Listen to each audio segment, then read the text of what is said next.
우리 인생에서 가장 중요한 질문이 있다면 그것은 내가 과연 구원을 받는 사람인가? 어떻게 하면 구원을 얻을 수 있을까? 라는 질문일 겁니다. 오늘 본문에서 이 사람은 어떻게 하면 영생을 얻을 수 있습니까? 라는 질문을 예수님에게 와서 합니다. 그 질문이 그에게는 가장 중요한 질문이었던 것 같습니다. 아마 여러분들도 많은 질문을 안고 이 세상을 살아가실 겁니다. 또 그렇게 살아오셨고 노년기를 지나시는 분들은 어떻게 하면 내 인생을 잘 마무리할까라는 질문을 또 하실 것 같아요. 그러면서 여전히 죽음을 눈앞에 두고 있을 때 우리는 내가 과연 영생을 얻을 수 있을까? 하나님 나라에 들어갈 수 있을까라는 생각을 또 해보기도 할 것 같습니다. 이 모든 질문이 저와 여러분들에게도 예외가 없이 중요한 질문일 거라고 생각이 되고, 아마 그런 질문을 여러분들이 하면서 꼭 이런 문장을 사용하진 않아도 잘 사는 게 뭘까? 인생이란 뭘까? 어떻게 사는 게 의미 있는 삶일까? 어떻게 살면 하나님이 나를 기뻐하실까? 뭐 이런 질문들이 다 사실은 우리 구원과 관련된 질문일 거라고 생각이 돼요. 예수님 당시에 이스라엘 사람들은 어떤 기대를 가지고 있었습니다. 그 기대가 뭐냐 하면 메시아를 통해서 도래하는 새로운 세상인 거예요. 그냥 정치적 맥락으로도 그런 메시아를 기다렸고 또 영적인 의미로도 그런 메시아를 기다리던 사람들이 있었습니다. 종말과 관련이 된다면 종말의 때가 되면 메시아가 오셔서 지금 이 불의한 세상과 사람들을 심판하시고 그 불의한 세상에 의해서 억압당하는 그러한 사람들, 그 억울함을 풀어줄 것이다. 주로 이제 이스라엘 백성들은 자기들이 억울한 사람인 거죠. 하나님 믿는 백성이 강대국의 식민지로 몇백 년 동안 지나면서 나라도 없이 주권도 없이 그렇게 살고 있는 그 자기들의 그 억압된 현실로부터 새롭게 우리를 구원해 줄 메시아, 왕이 나타날 거다. 그런 기대가 있었거든요. 그게 종말에 관한 믿음과도 연결이 되어서 그럴 때 우리는 과연 하나님께 구원을 받아 영생을 누리는 사람이 될 것인가? 어떻게 하면 그게 가능할까? 이런 질문을 끊임없이 했던 거죠. 그러던 중에 특별히 유대인 중에서 바리새파 사람들은 그걸 어떻게 이해했냐면 우리가 지금 이렇게 망해서 강대국의 식민지로 살고 있고 죄로 가득한 세상에서 살고 있기 때문에 우리가 만약에 주님이 오실 때 메시아가 올 때 구원받으려면 영생을 얻으려면 우리는 구약 성경에 있는 이 율법을 잘 지켜야 된다라고 믿은 거예요. 그게 바리새파 사람들의 믿음이에요. 그러니까 그들은 율법을 지키는 걸 통해서 영생을 얻으려고 했던 사람들인 거예요. 에세나파라고 하는 사람들은 우리 공동체만 따로 특별히 약간 이렇게 좀 지금으로 말하면 외딴 곳에 이렇게 가서 별도의 공동체를 만들어서 우리한테 오면, 그래서 우리가 세상과 분리되어서 하나님만 추구하며 거룩하게 살면 이 공동체에 들어오면 그러면 우리는 영생을 얻는 거야 라고 생각하는 사람들도 있었습니다. 그런 사람들은 사막으로 들어가서 굴에 들어가서 공동체 생활을 하는 거예요. 오늘 질문을 가지고 예수님에게 왔던 이 사람은 아마도 바리새인이었던 것 같습니다. 바리새파 사람. 그래서 그는 어려서부터 율법을 잘 지키면서 살아왔어요. 유대인들은 12살이 되면 성인이 되는 거예요. 그러면 그때부터 율법을 반드시 지켜야만 하는 사람으로 그렇게 정의가 됩니다. 그러니까 12살 때부터 그렇게 율법을 지키며 살아온 사람인 거죠. 그러면서 내가 이걸 열심히 지켜 행하면 나는 결국 메시아가 도래했을 때 영생을 얻을 수 있는 사람이 되는 거다라고 생각을 한 거예요. 그런 세상인데 예수님께서 오셔서 말씀하시고 선포하시고 가르치시고 그리고 여러 가지 신기한 일들을 기적을 행하시는 걸 보면서 사람들의 마음속에는 저분이 좀 선생님 같은데 좀 독특한 선생님, 좀 새로운 선생님, 좀 능력이 많은 선생님, 그러다가 혹시 저분이 메시아가 아닐까? 이런 생각을 이제 하게 되는 그런 상황이에요. 그리고 예수님의 제자들도 8장 마지막에 가면 예수님을 그리스도라고 고백하는, 그리스도가 메시아라는 말이거든요. 그런 본문을 지나와서 10장으로 지금 와 있단 말이죠. 말씀드린 것처럼 마가복음은 예수님에 대한 이해가 점점 깊어지고 있는 거예요. 선생님에서 선지자로, 선지자에서 메시아로. 근데 그 메시아도 정치적인 메시아에서 그걸 넘어서서 이 땅에 오셔서 우리를 구원하실 인자, 우리를 위해서 고난당하시고 십자가에 죽으실, 그리고 장차 이 땅에 오셔서 이 땅을 심판하실 그런 메시아, 하나님의 아들, 이렇게 점점 이해가 깊어지고 있는 가운데 있는 건데, 어쨌든 오늘 이 본문에서도 이 사람과 예수님 사이의 대화 가운데서는 예수님이 메시아일 수도 있겠다라는 생각을 가지고 찾아온 걸 거예요. 자기가 알고 있는 것이 과연 바른 것인가? 정말로 메시아로 오신 예수님은 뭐라고 말씀하시나? 그렇다면 내가 거기를 따라가야 될 거 아닐까? 이제 이런 질문이 있는 거죠. 그래서 예수님을 찾아온 겁니다. 어쩌면 굉장히 진지한 구도자의 자세인 거예요. 이미 알고 있는 것이 있음에도 불구하고 정말로 새로운 것을 내가 알게 된다면 그걸 따라야 되지 않을까 하는 생각을 하고 있는 것이겠죠. 그런데 예수님의 질문에 대한 답은, 예수님의 답은 처음에는 별로 다르지 않았어요.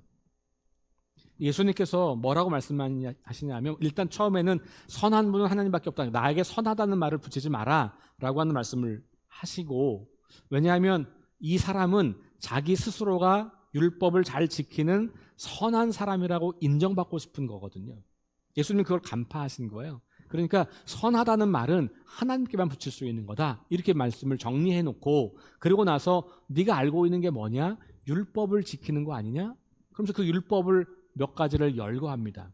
그 열거하는 율법은 10계명의 6번째 계명부터 10번째 계명, 그리고 다시 5번째 계명, 이렇게 순서가 6번째, 7번째, 8번째, 9번째, 10번째, 5번째 이렇게 되는 거예요. 살인하지 말라, 간음하지 말라, 도둑질하지 말라. 그리고 10번째는 원래 저 출애굽기에 가면 탐내지 말라, 이웃의 것을 탐내지 말라인데 예수님은 속여 빼앗지 말라. 더 적극적인 표현이죠. 탐낸다고 하는 말보다 더 적극적으로 속여 빼앗지 말라. 그리고 다시 5계명으로 올라가서 부모를 공경하라, 이렇게 이야기해요. 10계명 중에 하나님과 관련된 거는 말하지 않아요. 그리고 이웃과 관련된 것만 이야기를 하면서 율법에 이렇게 써 있지 않냐, 이렇게 이야기를 하는 거죠. 그 말은 이거를 잘 지키면 너가 영생을 얻을 거야 라고, 자기가 지금 유대인들이, 특별히 바리새인들이 믿고 있던 그 믿음을 예수님도 똑같이 가지고 있는 것처럼 말씀하시는 거예요. 그러니까 뭐라 그래요? 아, 나는 어려서부터 율법을 잘 지켰습니다, 이렇게 이야기하는 거죠. 그러니까 지금 이 청년은 안심되는 거예요. 아, 그래, 내가 잘하고 있는 거야. 그런데 예수님이 그렇게 안심하고 있는 이 청년에게 한 가지를 덧붙입니다. 그렇게 했냐? 잘했어. 그런데 한 가지 필요한 게 또 있다? 그러면서 하시는 말씀이 이 청년을 당혹스럽게 합니다. 그게 뭡니까? 너가 가지고 있는 재산을 다 팔아서 나누어 주고, 그리고 나를 따르라. 다 나누어 주면 하늘에서 많은 보화를 얻게 될 거다, 이렇게 말하면서 나를 따르라, 이렇게 이야기하는 거예요. 그래서 이 청년이 순간 당황하기 시작합니다. 고민에 빠지는 거죠. 자, 그럼 예수님께서 10계명의 후반부 계명들을 지키는 것과 가난한 사람들에게 재물을 나누어 주라고 하는 것이 이 관계에 있는 건가? 아니면 새로운 걸 뭘 요구하는 건가? 질문해 볼 수 있어요. 다 지켰는데 또 하나 뭔가를 지켜야 된다는 얘기를 하고 있는 건지, 아니면 다 지켰다고 생각하지만 다 못 지킨 거라고 말씀하시는 건지. 예수님은 후자죠. 뭔가 새로운 율법을 더 붙이는 게 아니고 그 율법을 다 지키는 삶은 여기까지 와야 돼라는 이야기를 하는 거예요. 근데 그 여기까지가 뭐냐 하면 그걸 팔아서 나누어 주는 거예요. 자, 그러면서 그 말씀을 듣고 있는 제자들이 또 당황하면서 질문을 해요. 아니, 그러면 누가 구원을 받을 수 있지? 이런 질문하는 거예요. 왜냐하면 그 당시 사람들은, 지금도 많은 우리 그리스도인이 그렇지만 그 당시 사람들은 부자가 됐다는 것은 하나님의 큰 축복을 받았다고 믿었거든요. 그러니까 부자가 된 거는 뭐냐면 하나님이 큰 복과 축복을 내려서 부자가 된 거예요. 그런데 그 사람이 하나님 나라를 갈 수 없다니, 이렇게 질문하는 거거든요. 물론 예수님께서 더 충격적인 말씀을 하신 거잖아요. 낙타가 바늘귀로 나올 수 없다. 그게 부자가 하나님 나라 들어가는 것보다 더 쉽다. 이 말은 부자는 하나님 나라 못 들어간다는 말이거든요. 어렵다는 얘기가 아니에요. 불가능하다는 얘기죠. 그럼 되게 불편한 거예요, 우리도. 그죠? 우리는 다 부자 되고 싶잖아요. 못 돼서 이렇게 사는 거지 뭐. 우리가 될 수 있다면 얼마나 좋겠어요. 그렇잖아요. 네. 그러면 예수님은 모든 부자는 천국 갈 수 없다고 말하는 거냐? 또 그렇게 우리가 볼 수는 없어요. 그럼 이걸 어떻게 이해할 거냐? 자, 일단 다시 조금 올라가서 이 사람이 나는 율법을 다 지켰어요, 그러니 하나님 나라를 차지할 수 있을 것 같아요 라고 생각을 하는 순간에 그거 안 돼 라고 말씀하시는 그 말씀의 의미는 뭐냐? 이런 겁니다. 뭐뭐 하지 마라. 6계명부터 10계명까지가 뭐뭐 하지 말라는 거예요. 살인하지 말라, 간음하지 말라, 도둑질하지 말라, 속여 빼앗지 말라, 뭐 이런 거잖아요. 이건 뭐냐? 이웃을 사랑하라는 말이에요. 그러니까 뭐뭐뭐 하지 말라는 부정명령 뒤에는 그걸 다 통합하면 어떤 긍정명령이 있냐면 이웃을 사랑하라는 거예요. 10계명은 전체가 전반부 하나님을 사랑하라, 후반부 이웃을 사랑하라, 그 얘기예요. 그런데 그렇게 할 수 있는 방법을 조항으로 만들어 놓은 거죠. 10가지만 있는 건 아니에요. 무수히 많은 게 있겠죠. 그러나 모세는 그 당시에 하나님께서 모세를 통해서 그 당시에 그 10가지를 주신 것 뿐이에요. 근데 핵심은 뭐냐면 어떻게 우리가 하나님을 사랑하고 이웃을 사랑하며 살 건가. 이게 핵심이고 율법의 근본 정신인 거죠. 그런데 지금 이 사람은 그 근본 정신은 사라져버리고 율법의 조항을 잘 지키는 거예요. 문자대로. 살인 안 했는데요, 저 간음하지 않았습니다. 저 도둑질하지 않았어요. 남들 거 안 뺏었습니다. 부모님 잘 공경합니다.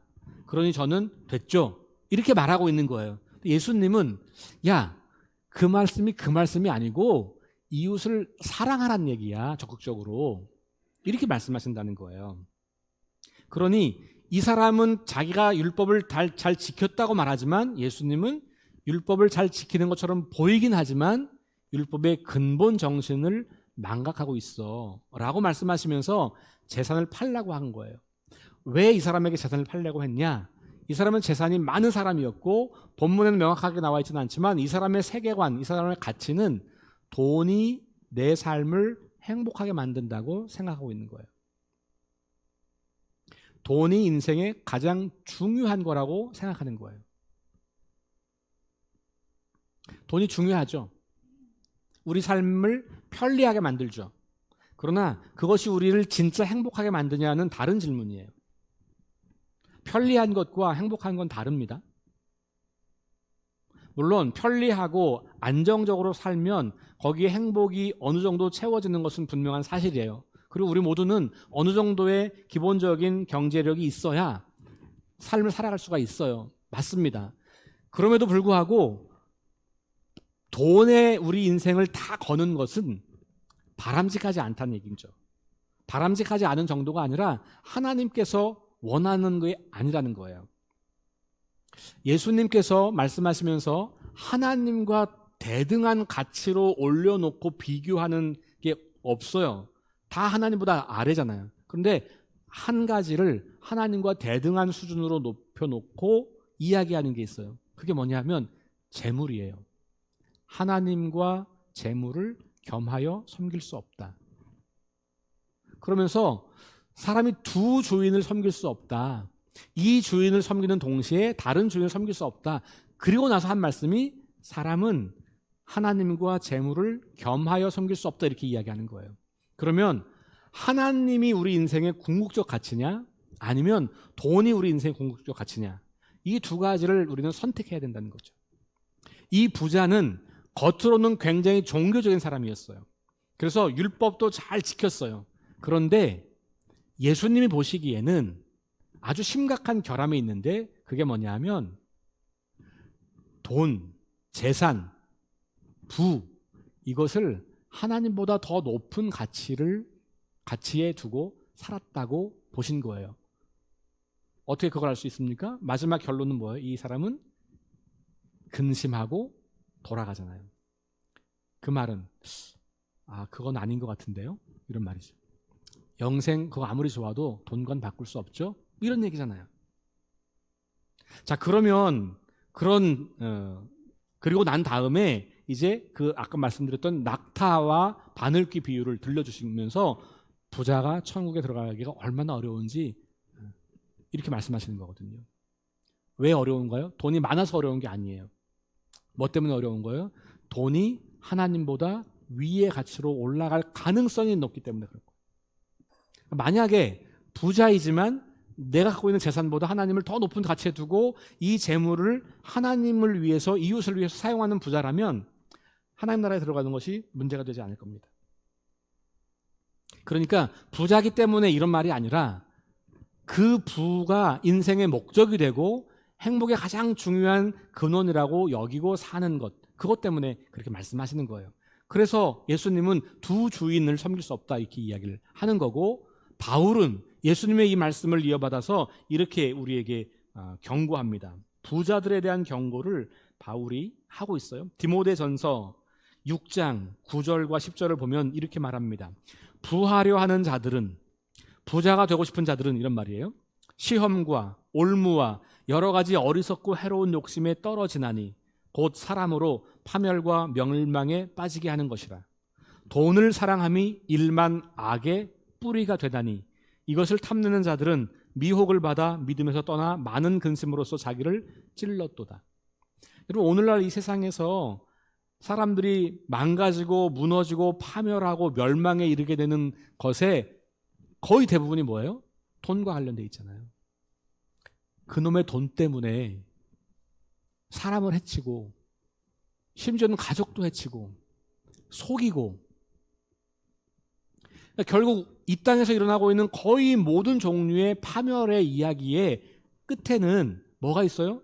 돈과 재물이 있어요. 혹은 성공과 어떤 행복으로 대표되는 그 돈, 이게 거기 들어있는 거예요. 그러니까 우리가 이 돈을 사랑하는 것, 다시 말해 돈을 가장 궁극적 가치로 추구하는 것, 혹은 부자가 되는 것을 내 인생의 행복의 유일한 혹은 궁극적 조건이라고 여기는 것, 그것이 얼마나 위험한가를 우리에게 바울은 말해주고 있는 거예요. 조금 더 지나가면 바울이 디모데전서 6장 17절부터 19절에 이렇게 말합니다. 내가 이 세대에서 부한 자들을 명하여, 이렇게 말해요. 그러니까 바울은 디모데에게, 야 디모데야, 너 세상에서 부자들에게 이렇게 명령하여 가르쳐 라고 말하는 거예요. 뭐라 그러냐면 마음을 높이지 말고, 부자들은 마음을 높이지 말고 정함이 없는 재물에 소망을 두지 말고. 정함이 없는 재물이 뭐예요? 정직하지 않은 재물, 남을 속여서 얻은 재물, 이런 거예요. 오직 우리에게 모든 것을 후히 주사 누리게 하시는 하나님께 두며, 뭐를? 소망을, 우리의 소망을 그 재물에 두는 게 아니라 하나님께 두라는 거예요. 왜냐하면 그 재물도 하나님이 주시는 거니까. 그러니까 그 재물을 가지면 뭘 해야 되냐? 선을 행하고 선한 사업을 많이 하고 나누어 주기를 좋아하고 너그러운 자가 되라. 그러면 너희가 돈을 많이 가지고 있는 것이 흠이 되지 않아. 너희가 돈을 많이 가지고 있다고 해서 천국에 못 가는 건 아니야. 이렇게 말씀하시는 거잖아요. 이것이 장래에 자기를 위하여 좋은 터를 쌓아 참된 생명을 취하는 것이다. 그러니까 장차 올 세대에 하나님과 함께 영원한 생명을 누리기 위해서 우리에게 필요한 것은 재물을 어떻게 사용하느냐라고 하는 것, 재물을 어떻게 생각하느냐, 이 재물에 어떤 가치를 부여하느냐라는 거예요. 자, 다시 말씀드립니다. 돈 자체 혹은 부자가 되는 것 자체가 나쁜 일이거나 해서는 안 될 일을 말하는 게 아니에요. 우리가 열심히 최선을 다해서 일해서 부자가 되면 좋은 일이죠. 좋은 일이잖아요. 근데 더 중요한 것은 뭐냐면 그렇게 내가 열심히 성실하게 정직하게 일해서 번 돈을 어떻게 쓰냐가 그 사람이 진짜 하나님 나라의 부자냐 아니냐가 결정된다는 거예요. 쌓아두고 있는 사람은 부자가 아니라는 거예요. 예수님은 그걸 나누는 사람이 부자라고 말하는 겁니다. 그러니까 나눌 때 하늘의 보화를 얻게 된다고 말하는 거잖아요. 진짜 부자가 되는 것은 나누는 것. 그러니까 하나님 나라에 들어갈 수 있는 부자가 누구냐? 자신이 소유한 부를 자기 만족을 위해서만 사용하는 사람이 아니라 하나님께서 주신 복으로 이해하면서 하나님과 이웃을 더 잘 사랑하고 섬기는데 사용하는 사람인 거예요. 돈을 하나님 자리에 올려놓고 이게 최고야 라고 섬기는 사람이 아니라 그 돈을 사용해서 하나님과 이웃을 사랑하고 섬기는 사람, 정직하게 돈을 벌고 거룩하게 돈을 사용하는 사람, 그 사람이 부자라는 거예요. 그러니까 우리 그리스도인의 관점에서 부자는 돈이 많은 사람이 아니라 내가 가지고 있는 돈을 하나님과 이웃을 위해서 잘 쓰는 사람인 거예요. 통장에 10억이 있어도 하나님과 이웃을 위해서 1원도 안 쓴다. 그럼 부자가 아닌 거예요. 통장에 1,000만 원밖에 없어도 내가 하나님과 이웃을 위해서 작은 500원, 100원을 쓴다. 그 사람이 부자라는 거예요. 왜냐하면 하나님이 그런 사람을 하나님 나라에서 보화롭게 하시고 그리고 하늘의 보화를 주신다고 말씀하고 있는 거죠. 율법 조항을 문자대로 지키는 것에서 한 걸음 더 나아가서 자신이 가지고 있는 것, 자신이 소중히 여기던 것, 자기가 의지하고 붙잡고 있던 것, 요거 없으면 안 돼, 요거 없으면 난 불행해 라고 여기는 그것을 하나님과 이웃을 위해서 사용하는 사람, 그가 진짜 부자라는 것이죠. 이것이 진정한 이웃사랑이고 율법을 지키는 삶이다라고 말하는 겁니다. 이런 삶을 살아갈 때 하늘에서 보화가 있을 것이라고 장차 오는 세대에서 하나님이 주시는 생명을 누리게 될 거라고 말씀하고 있는 겁니다. 제자들이 이해할 수 없다는 표정을 지으면서 누가 구원을 받냐 이렇게 말하잖아요. 왜 그래? 말씀드렸던 것처럼 그 당시 사람들은 구약 성경을 근거로 부자가 된 건 하나님의 복을 받은 사람이야 이렇게 믿었거든요. 지금 우리들도 그런 분들이 많잖아요. 그 근거가 뭐예요? 구약 성경이에요. 구약 성경에서는 분명하게 말해요. 재물이 많아지는 것, 가족들이 막 많아지는 거, 이 짐승들, 가축들이 많아지는 거, 이게 다 재산이 많아지는 거잖아요. 그게 뭐예요? 하나님의 축복을 받은 것. 그게 구약 성경이 명백하게 말하는 바예요. 그러니까 부자가 된 것을 하나님의 축복이라고 보는 것이 다 틀렸다고 볼 수는 없어요. 구약 성경 관점으로는 맞을 수 있어요. 다만 조건이 있죠. 그 과정이 어떠했냐. 과정이 올바르지 않으면 아무리 부자가 됐어도 하나님의 축복을 받은 건 아니죠. 과정이 바르다면, 그런데 내가 열심히 하고 수고한 것에 비해서 더 많은 것들을 얻었다면, 혹은 거기에 걸맞는 무언가를 얻었다면, 그러면 그것은 너무 귀한 하나님의 축복이에요. 분명합니다. 그러나 여러분 보세요. 성경은 구약만 있는 게 아니잖아요. 신약이 있어요. 특별히 우리 그리스도인들에게 더 중요한 것은 신약으로 구약을 해석하는 능력이에요. 그 신약을 더 요약하면 예수님이에요. 예수님의 말씀으로 구약 말씀을 재해석한 것이 예수님의 이야기잖아요. 오늘 예수님도 결국은 십계명을 무시하는 이야기가 아니고 십계명을 너 잘 지켰다고 생각해? 그 십계명이 원래 뭘 말하는 건데? 그렇게 문자를 지키는 것으로 십계명 지켰다고 말하면 안 되고 그 문자가 의미하는 바 이웃을 사랑하는 것, 그것까지 가야 네가 십계명 지켰다고 말할 수 있는 거야. 이 얘기 하는 거잖아요. 그러니까 우리는 구약 성경 하나만 가지고 사는 사람들이 아니고 구약 성경과 신약 성경을 함께 가지고 있으면서 특별히 예수님을 통해서 우리는 성경 전체를 보고 해석하는 사람들이란 말이에요. 그렇다면 우리가 구약적 개념만 가지고 부를 이해하면 거기는 문제가 발생할 수 있는 거예요. 구약이 틀렸다는 얘기가 아니라 이것의 진짜 의미가 뭐냐라고 하는 것을 예수님께서 우리한테 말씀해주고 있기 때문에 그런 거예요. 그러니까 구원이라고 하는 것, 이거 우리가 부자가 되었다고 되는 거 아니야. 이렇게 연결할 수 있는 거죠. 예수님께서 뭐라 그래요? 제자들이 당황하니까 뭐라 그러냐면 누가 구원받을 수 있어 그러면? 이렇게 하나님의 축복을 받은 증거가 명확한 사람들도 구원받을 수 없는 사람이라면 누가 구원받아요? 이렇게 질문하는 거예요. 말이 안 되잖아요. 구약 성경 그렇게 말하고 있는데 예수님 왜 그렇게 말씀하세요? 이렇게 지금 항변할 수 있는 거거든요. 예수님께서 말씀하시는 거예요. 야, 사람으로는 구원받을 수 없는 건데 하나님이 하시는 거야. 그러면서 구원을 하나님에게 돌리잖아요. 무슨 얘기예요? 우리가 돈을 아무리 많이 가지고 있어도 그것으로 구원받는 건 아니야. 우리가 의지하는 거 힘이 아무리 있어도 그걸로 니네 인생 구원받을 수 있는 거 아니야. 구원은 하나님이 주시는 선물이거든. 이렇게 우리한테 말씀해 주시는 거잖아요. 그러면서 우리가 그동안 이것 때문에 내 인생은 행복해, 이것 때문에 내 인생은 구원받았어, 이것 때문에 내 인생은 괜찮아, 이것 때문에 내 인생은 제법 의미 있어, 이렇게 말했던 수많은 모든 것들을 내려놓고 하나님을 의지하고 하나님을 붙잡으라는 것이죠. 그러면 내가 붙잡고 있던 것들의 가치가 상대적으로 떨어지게 돼 있잖아요. 그렇죠? 가치가 이게 올라가면 이건 떨어지는 거죠. 그러니까 지금 예수님은 가치 대결을 지금 하고 있는 거예요. 너가 지금까지 붙잡고 있었던 그게 여기는 재물이지만 만약 이 사람이 재물이 없는 사람이었는데 다른 걸 갖고 있는 사람이었다면 아마 그걸 말씀하셨을 거예요. 그러니까 이건 돈의 문제를만 반드시 말하려고 하는 건 아니고 내가 붙잡고 있는 것, 그게 돈이든 그게 건강이든 그게 뭐 내 취미든 그게 내 자녀든 그게 내 재산이든 그게 내 지식이든 그게 뭐가 됐든지 간에 내가 거기에서 행복을 추구하고 있다면, 궁극적 행복을 추구하고 있다면, 내가 그것이 내 삶의 의미와 목적이라고 여기고 그것을 향해서만 가고 있다면 그럼 우리는 한번 멈춰서 생각해 봐야 된다는 거예요. 과연 우리가 하나님 안에서 생명을 찾아가고 있는 건지, 하나님 없어도 이런 것만 충분하면 난 얼마든지 세상에서 잘 먹고 잘 살 수 있다고 믿고 사는 건지. 이거 굉장히 중요한 질문이에요. 그러니까 예수님께서 구원은 우리가 갖고 있는 그 어떤 것으로, 우리가 누리는 그 어떤 것으로 되는 게 아니다라는 말씀을 하고 계신 거죠. 오늘 말씀에 바로 앞에 있는 말씀은 뭐냐면 예수님에게 어린아이들이 막 오니까 제자들이 막 오지 말라고, 야 애들은 가라 이렇게 한 거거든요. 예수님께서 그러지 마라 그러면서 어린아이들이 내게 오는 거 막지 마라, 어린아이 같은 사람들이 하나님 나라를 차지하는 거야 이렇게 말씀하시는 거거든요. 그럼 어린아이 같은 사람은 어떤 사람을 말하는 거냐? 어린아이는 절대 의존성을 갖고 있는 사람이에요. 스스로 생존할 수 없어서 부모님을 의지해서 생존이 가능한 사람. 그러니까 나는 연약하지만 나를 책임지고 돌보는 부모님을 의지하는 사람. 그래서 그 힘으로 사는 사람이에요.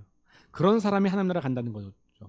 우리 인생은 내가 갖고 있는 것으로 가는 게 아니고 하나님을 의지할 때 그때 하나님 나라 간다. 그러니까 어린아이의 이야기와 이 청년의 이야기는 반대 이야기예요. 같은 이야기를 하는 거죠. 하나님을 의지하느냐. 하나님 말고 의지하던 다른 모든 것들을 내려놓고 하나님만 의지할 수 있느냐. 거기에 우리 구원과 영생이 달려있다고 말을 하고 있는 거죠.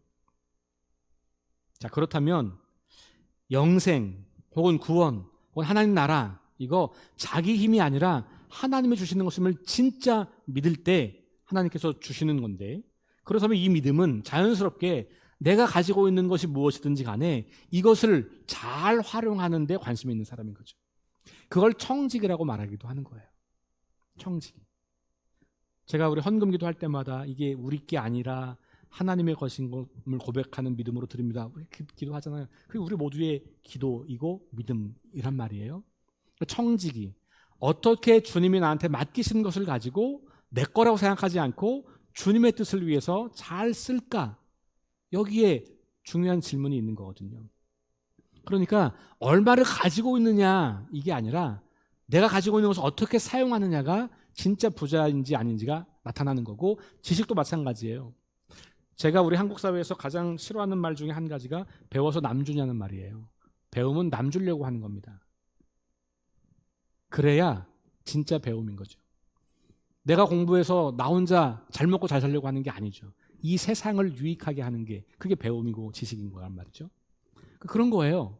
내가 뭐 지식이 있다면 내가 이걸로 갖고 어떻게 이웃을 도울 수 있을까? 그 지식을 가지고. 내가 과학자라면 그걸 가지고 내가 어려운 사람을 어떻게 도울까? 고민하는 거예요. 내가 무슨 일을 하든지 간에, 내가 뭘 가지고 있든지 간에 그것으로 어떻게 이웃을 사랑하는 데 쓸까?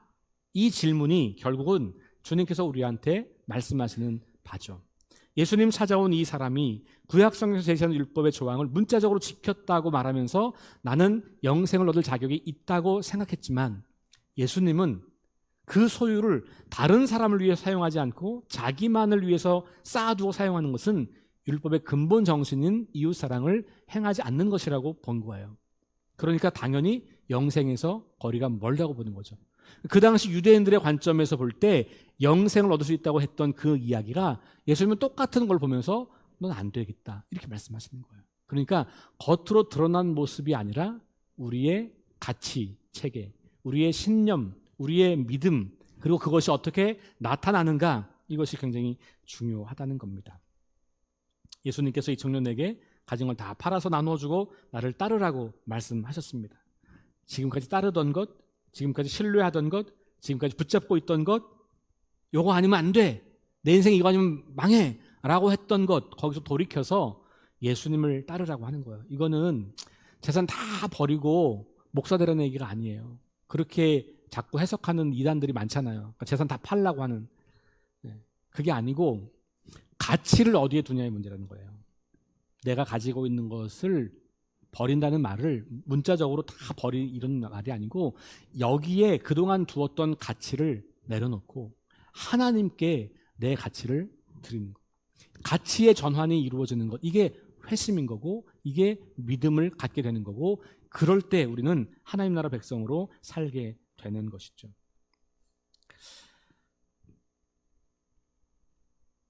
이 청년은 어떻게 반응했습니까? 슬퍼하며 근심하며 돌아갔습니다. 그런 영생이라면 고민해봐야 되겠는데요.